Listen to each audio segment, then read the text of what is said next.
Jack, this is so cool. I have to say, this is the first time I've interviewed. Uh, do I call you a child? I don't know, a young man, 14 years old, right? You're amazing. We met at the children's business, no, yeah, children's business fair. Was that what it's Hmm. called? Yeah, a few months ago, my Yeah. daughter was selling candles, and I was walking around and I saw you, and the first thing I saw were your books. And I thought, wow, this kid is up to something. So I come over and I'm chatting you, right? Exactly. So you've hit all of my passions, right? Rainforest. When I'm a teacher, I'm hugely into environmental issues, talking to children. So I've taught a lot about rainforest. I lived in Guatemala. I've traveled to Costa Rica. I've been to Indonesia, Bali. So the topic was really engaging. And then I'm thinking, oh my gosh, Jack, you wrote and published this book. Amazing. And so I'm Hmm. talking to you all about your journey. And then the final kicker was there's a page at the end that says that you have a kids yoga video. Well, I'm telling you, my mind was blown. I thought, oh my gosh, I must have you on. We must chat. I must share your work with our community to prove to everybody, to prove to all ages that publishing a book is not hard, right? You have to do the steps, you got to do the thing, but it's worth it. And also what difference a child can make in terms of whatever they're passionate about. So to get started, let's talk about you first, Jack, and tell us how this whole thing came to be. Tell us your story about how you became a kid conservationist. Thank you for having me. I'm very excited. I am known as the Kid Conservationist, and my journey began a couple years ago, about 5 years ago, when my family traveled the country. My mom is a teacher, so she homeschooled me at the time, and my dad was a nurse, so we traveled for his work. And one of the places that we stayed in for an extended period of time was in Memphis, Tennessee, which it's a great town, and my favorite part was always the zoo.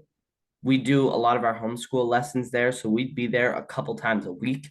And they had a lot of really cool animals. They had pandas, they had bears, they had tigers, they had lions, elephants, giraffes. They had pretty much every animal there. It was crazy. But my favorite was always the orangutans. And I'd always find myself going back to them. Initially, I was like, oh, there's these other red-headed animals. And I'm a redhead, so I immediately felt that connection. I mean, you don't Right. really see that in any other animal besides maybe a red fox, or a Yeah. red panda. But orangutans in particular caught my eye because not just of their red hair, which initially drew me in, but over time, as I started observing this one baby named Rowan and his mother more, I saw just how smart they were and how even in their enclosure, even if they weren't in nature, they were still so smart and able to use their resources. And I really fell in love with how similar they were to us humans. So over time, I really fell in love with these animals. They became my favorite animal. And one very special day on the baby orangutan Rowan's birthday party, I went to his birthday party, and the zookeeper had this whole station set up showing orangutans and a bunch of different orangutan artwork. And she talked about how orangutans are critically endangered. There's Mm. palm oil deforestation, a lot of different issues that take away orangutans' homes, that cause orangutans to be separated from their mothers, so many different things. And orangutans were critically endangered. So if we don't help them now, they could be gone forever soon enough. So I decided, well, I want to take action. So I wrote letters to companies telling them about their usage of palm oil and deforestation. And after that, my parents, who had a blog at the time, they filmed me reading it. And it started off as a part of a school assignment, but it was good enough that I ended up sending it along, got responses from the companies, and eventually that video that my parents posted got around to some orangutan conservation organizations, one of which was Orangutan Alliance, who named me their youth ambassador. And over the years, I still work with them to this day to plant trees in the rainforest, and they helped to kickstart a lot of my work. That's amazing. I want to highlight a few things here. Jack, how old were you when you were first in Tennessee visiting the zoo there? I was 9. 9 years old. Yeah. So you're 9. Okay. So this whole idea that, oh, look, kids can't help or change the universe, forget about it, right? Children make a difference. You were 9 and now you're 14. This is 5 years you've been dedicated to this work. I That's a big also want, yeah, sorry. That's a big part of my work actually is showing I'm a kid. I yeah, do work to help orangutans and it's made a huge impact. right, And so if I can do it, anyone can do it. right. Kids really can make a difference.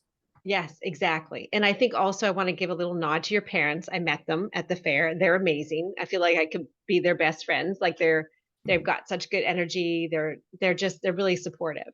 So I think, having the backing of adults, it doesn't have to necessarily be your parents, but someone in your life who's a role model that can help you take that leap, right? So they took a video of you. You were able to reach it out, but then they just made the path and you stepped into it, right? So I think that's really important piece of My it.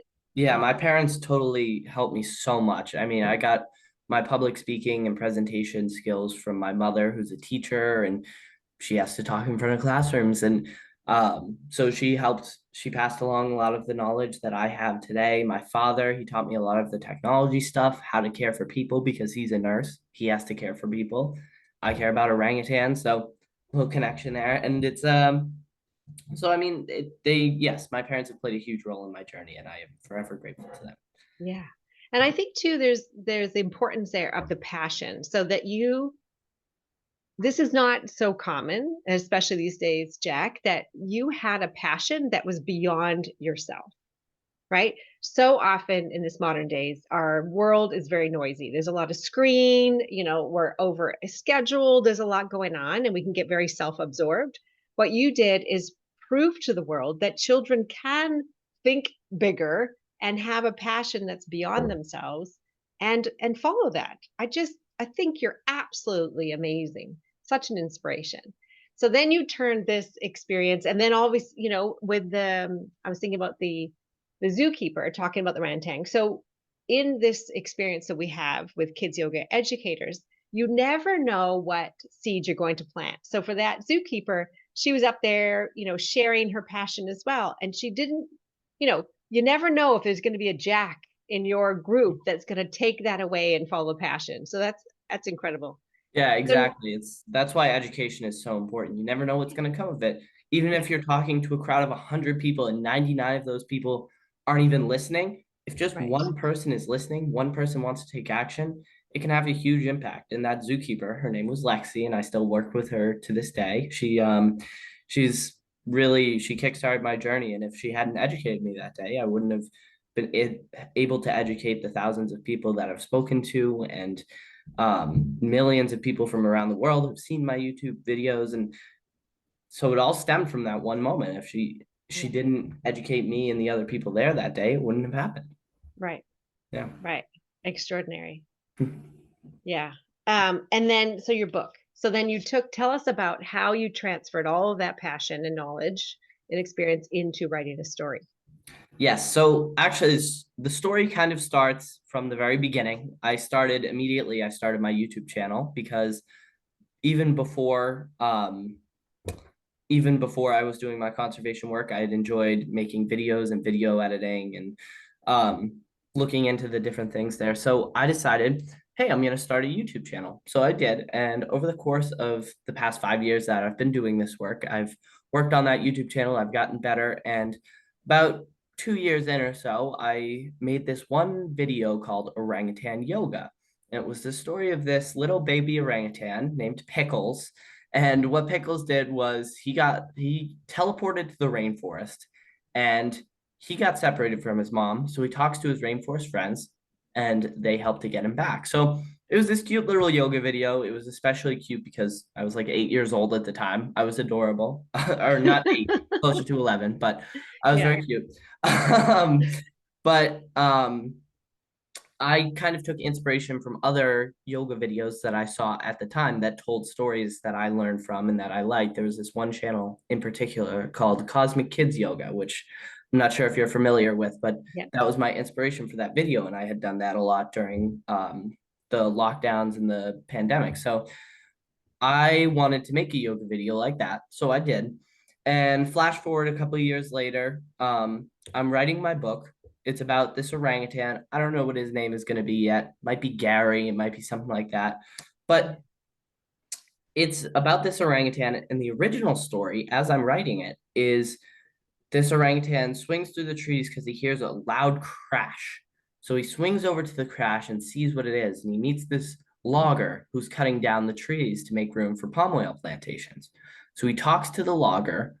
And that night, the logger goes home. He does research about orangutans and how palm oil is impacting them. And he decides he wants to help them. So and eventually the orangutan goes to a meeting with the logger. It was a very long story. As you can kind of tell, I'm somebody who is pretty wordy and I like to talk and tell these stories in sort of longish ways. And my story definitely reflected that to the 10th power. It was crazy. And so it was a long story. There was a lot going on. It wasn't super realistic. Not that all children's stories have to be realistic. Most of them are. That's kind of the charm of it. But this was especially strange. So over the course of writing it, I talked to this National Geographic publisher. She gave me the same feedback where it was too long. It needed a cohesive story that kids were able to follow that was repetitive. And so eventually I realized, hey, wait a minute. I already wrote a story about an orangutan that I could very easily incorporate some facts about them into. Yeah. So this yoga video that I had made 2 years ago, I took this story from that, reshaped it so that it had the elements of the different rainforest animals that orangutans help, the snakes, the rhinos, the sun bears, and showed how orangutans help them. So for example, for the sun bears, orangutans make a new nest every night. So they spread the leaves and branches, and that lets sun come through, which sun bears like. So orangutans are important to sun bears and to rhinos. So I wanted my short story to showcase that, as well as the special relationship between baby orangutans and their mothers. So eventually it was workshopped into Kawan the Orangutan Lost in the Rainforest, which is the story I have today. And after that, it kind of, I got to also, when I met with the National Geographic publisher, she said, if you're going to get your book published, oftentimes the publisher will only give you a couple options for the illustrator. And I said, well, I had already worked this zookeeper, Lexi Yang. She's the person, she first taught me about orangutans. She was the zookeeper at that zoo that day. Mm-hmm. And so a year later, I had gone back, interviewed her, talked to her, donated gifts to the local zoo. But I said, well, I really want Lexi to be the illustrator of my book. Imagine how powerful that is. And so I ended up self-publishing the book so that Lexi could be the illustrator, and I couldn't be more happy I did because the illustrations are absolutely gorgeous. Especially there's this one 2-page picture of Kawan in the tree looking at Ricky Rhino, and it's just they're such beautiful but also cute, fun illustrations that are yeah. And you can see like even the detail on the snake. I'm so impressed. I can't even imagine it because I'm not an artist. I much prefer writing over art, and it would show if I drew any of these pictures, it would not come out the same way. Right. Yeah. But eventually I spoke with Orangutan Alliance, who I was the youth ambassador for from the start, and connected with the One Book, One Tree program. And it's helped to plant over 3,000 trees in the rainforest to date. And it's made a huge impact. So I couldn't be more proud of it. That's incredible. And I remember saying to you, how do we get the word out about your book? And I said, are you on Amazon? And you said, I said no, because Amazon has a lot of whatever different policies, deliveries, shipping around the world. I decided, well, there's a more eco-friendly way to this. If you ever get an Amazon box, they're about this big for a product about this size. So they're like super wasteful. So I decided I want to not be like that. So I have these little envelopes that I put the books in and that are from recycled paper, and all the books are printed on FSC certified forest paper. So there's a lot of it's all these different things that I made sure that they're able to be good for the environment, because it kind of, I don't want it to counteract the purpose. I don't want to plant a tree, eco-friendly paper, yay, and then have it sent in this huge box that then cuts down that tree. Right. So I didn't want it to be counterproductive, and it's worked out. Yeah, I love it. I love that you think of all the small details. Yeah. So they matter. They add right. up. They matter. Exactly right. So one of the things also I was really impressed with when we were chatting is your trip to Indonesia. So tell us more about that. What happened in Indonesia, and Yes. why did you go there? So my trip to Indonesia in 2022 was incredible. I went there because at that time I'd been doing work with orangutans for about 3 years. It was originally scheduled for late 2020, and obviously for many reasons that was canceled. And unfortunately, it got rescheduled for later on in 2022. And it kind of worked out because by that time I had released my book. It had Mm. already helped to plant about 1,000 trees or something like that. So when we went over there, we got to visit the islands of Borneo and Sumatra, where we got to see orangutans in the wild, which was amazing. I have some awesome pictures from that I put on little orangutan greeting cards. I also got to help plant trees. Lexi was on this trip along with the rest of the Orangutan Alliance team. And we got to help plant the trees that there's the picture. That's the one of a mother. And I say that's the real life Kawan and his mom because it Oh, really kind of looks like it. So, yeah. um, but yeah, we got to help plant trees that the book had raised the funds for, which was incredible. They talked about, I was in my head, right? I'm thinking about planting trees in the rainforest. It's great. But I wasn't really thinking about the ecosystem and how Mm. certain trees go in certain places. And when you think there's slow growth trees and quick growth trees and medium growth trees. So which ones would they plant first? Well, you'd probably guess the slow growth trees because they take longer. But when we went there, we got to meet with Panut as well as Orangutan Information Center, and they explained how orangutans, the trees that they live in, and all of the trees in the rainforest, they actually have to grow the quick growth trees first, and then the medium, then the slow, so that the ones underneath have shade, and so that a bunch of weeds and invasive plants don't grow in there. Right. So that kind of opened my eyes, and I saw just how like intricate the program really is. And um it was really cool to see that my work was directly making an impact, and I'm very proud of that as well. We also got to take a riverboat around Borneo, see orangutans there. We got to see some pretty rare species of birds. We went hiking to see wild orangutans, stayed overnight in the middle of the rainforest, got tons of leeches on us, which was kind of a cool first time experience for me. And Mhm. we got to also visit a native Dayak village where the people of the Dayak village, they welcomed us in with this big ceremony, and it was really incredible. So it's a trip I'll never forget, and Yes. I'm forever thankful that I was able to go on it, and it really Yes. was quite the experience. Yeah. I mean, you've done more in your 14 years than a lot of people do in decades, and all because you followed your passion and your interests. And again, you did something that was beyond yourself Yeah. to to make a difference. So with your yoga video, because our listeners here are kids Yes. yoga educators, you'll have to buy the book. And at the back of the book, there's a note here on a specific link and a password so you can get access to the book, or give us an email and we can give that to you directly. But I love this video. It's great. It's perfect. It's a great, especially since it's led by a child, because Mm. we get a lot of reluctance with especially boys. It's can be typically known kids yoga for girls. So I really appreciate it from a boy's perspective, right? And it's something meaningful. It's a story. So definitely check it out. So what advice do you have, Jack, for children out there who want to make a difference or sort of thinking about it in the world, but sort of don't know where to start or what to do? Well, it's important to follow your passions. When I started this work, I started it for orangutans. I fell in love with orangutans. And if you don't help an animal that you love, you're not going to keep that passion and maintain doing that work over the years. And it's just kind of going to be soulless. And so what you want to do is you want to choose an animal that you really love, whatever that may be. For me, it was orangutans. And you want to think about, how can I help them? What's the most important thing? Of course, education always helps. I always say education is the first step. If we don't know about an issue, how can we help it?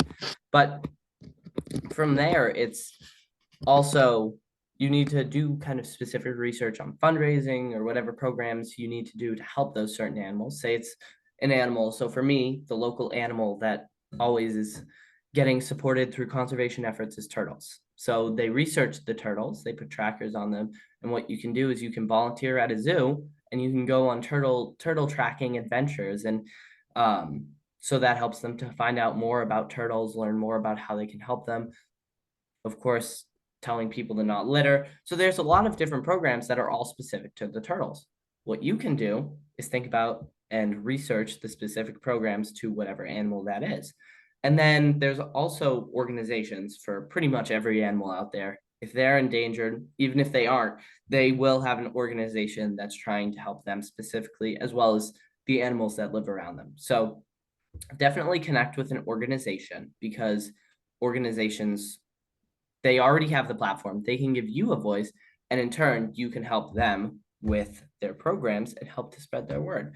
So I heavily recommend working with organizations. That's what I've done. I'm the youth ambassador for 4 international organizations, and they've helped to spread my word, and I've worked with the other youth ambassadors there. So definitely connect with other people, because that's how you're going to make the biggest impact. And the last thing is, do what you love. Again, because I loved making YouTube videos, so I made a YouTube channel. I loved writing and reading, so I made my orangutan book. I love doing yoga, so I made my orangutan yoga video. And so it goes back to doing what you love and following your passions, because that's what's going to make the biggest impact. And it's really going to show that you love an animal, and hopefully you can get others to care too. Yeah. You said it all so perfectly. I couldn't have said it better. I think that exactly right. So someone looking at you thinking, "Oh, great. Well, he knows how to do that because he's a video editor." Well, stay in your lane, as you exactly what you said. Follow what you already have strengths in, what you already love and know and feels natural. Like it shouldn't be. It feels like the process you've been through been quite seamless. Would you say like you just kind of put one step in front of the other? It wasn't like overnight you went from making a yoga video to making a book to traveling to Borneo. Like it's you taken incremental steps forward, but every step that you take opens up another door, right? Don't be afraid to be brave. Get out of your own way because you have this passion ultimately to make a difference in the world, Yeah, right? definitely, because Rome wasn't built in a day. I've been doing this work for 5 years, and Right. over the years, I've accumulated all these things that I've been working on and I've been doing, and I've helped to raise nearly $25,000 for orangutan conservation. I didn't raise that in a week.